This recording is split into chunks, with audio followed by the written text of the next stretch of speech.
Welcome to Excellence Talks and welcome John Magee, founder at contrastingcultures.com, helping global companies with cross-border collaboration.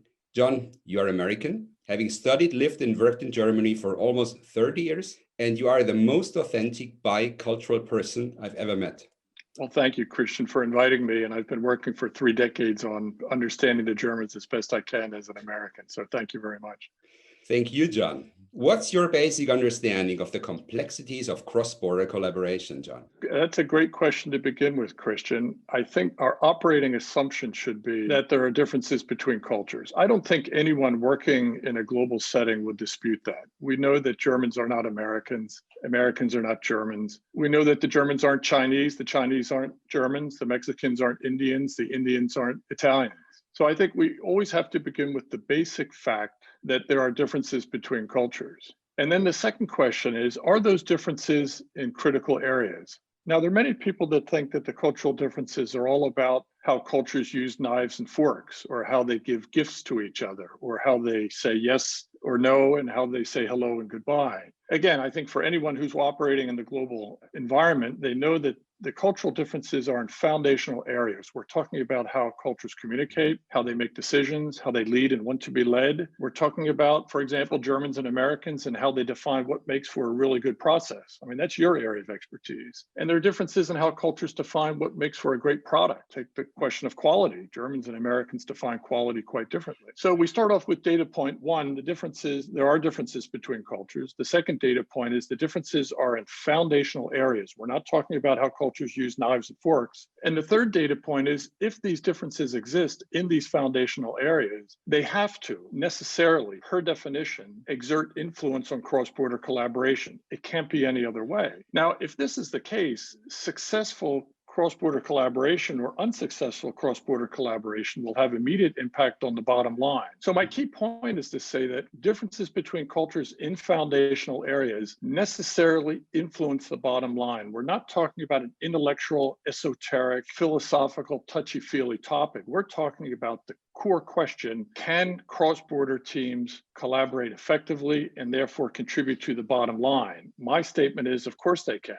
but they can do it best if they understand where the core differences are in how they think and therefore in how they work. Thank you, John. In your many articles on your website with your clients, refer time and again to the 3 questions. What are they? And why are they so important? 3 questions, not a lot of them, but really critical questions. I think the first question is, if there are differences between cultures in these foundational areas, and they're affecting our ability to collaborate as a cross-border team, then the first question has to be, well, what are the differences? If someone says, gee, German processes look a lot different than American processes, and if we've become a cross-border team or a merger's taking place and we're in the middle of post-merger integration. And one of the most important things we have to do is to harmonize our key processes. Well, John Magee says that's not going to be as easy as you think. If there are differences between how cultures fundamentally define what makes for a good process, then you need to understand those differences before you even engage with each other about how to harmonize the processes. To put it really simply, you can't integrate what you don't understand. So the first step is always, or the first question is always, well, if there are cultural differences in foundational areas, what are those differences? The second question then is a quite logical one, and it flows right out of the first question, which is, okay, I'm going to use the example of Germany and USA because that's my area of expertise, Christian, but this would be true for China, India, Japan, Mexico, Poland, Italy. Choose your combination of cultures operating in a cross-border team. I'm using Germany and USA because it's my area of expertise. So the second question then is, well, okay, there are differences. We're using the example of processes. What influence or what effect do those differences have on our ability to collaborate? Typically, they're negative. There's irritation, there's frustration, there's confusion, there's miscommunication. So the first question is, where do we differ? The second question is, with what impact on collaboration? What's the influence of the differences on collaboration? And the third question is then, again, quite logical, and it flows from the second, which is, okay, there are differences, and they can cause us problems as we begin to collaborate or harmonize processes. Well, now we understand the differences. Good, let's start talking about it. Let's begin collaborating. Let's sit down with each other and look at some of these fundamental differences, understand their impact on our ability to collaborate. And then as adults, as professionals, engineers, marketing people, supply chain, whatever the discipline, let's sit down and work these things out and figure out how we're going to work together. That's what collaboration is. Collaboration is an ongoing process of deciding and discussing how you want to do things together. So always three questions. Where do we diverge, or where do we differ in how we think, therefore in how we work? Question one. What impact or influence do those differences have on our ability to succeed in cross-border collaboration? That's question two. And what are we going to do about it? How do we get these differences to work for us instead of against us? That's the third question. Is any one of those questions more important than the other, John? That's a really good question. Yes and no.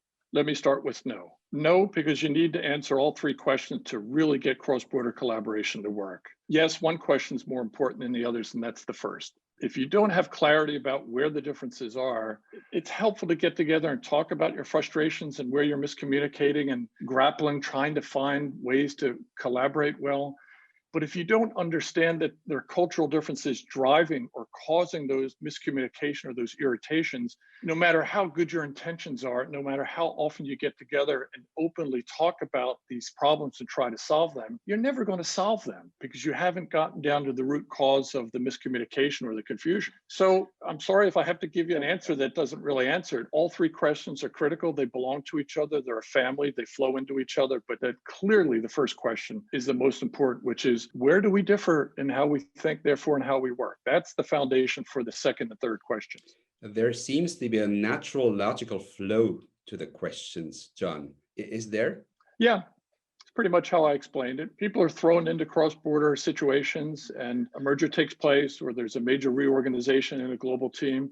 And suddenly colleagues from different cultures are thrown into a team and they're told to perform. They're told implicitly or explicitly, you all speak English, you're all professionals, you're all global citizens, self-critical and open people. You should begin collaborating and doing it successfully immediately, as if you were collaborating within your own culture. And I think that's a little bit difficult. I think that's a stretch for people. So I think inevitably in cross-border teams, they need to ask themselves and address these three questions, basically on a permanent basis, not every day, but when it comes to the big issues of collaboration, and certainly when they're experiencing problems, they need to go through this flow. Where do we differ? First question, what's the impact on collaboration? Second question, and how are we going to manage these differences so they work for us instead of against us? There's a natural flow from 1 to 2 to 3. John, thank you very much. Great insights. Thank you very much for the opportunity, Christian. I enjoyed it.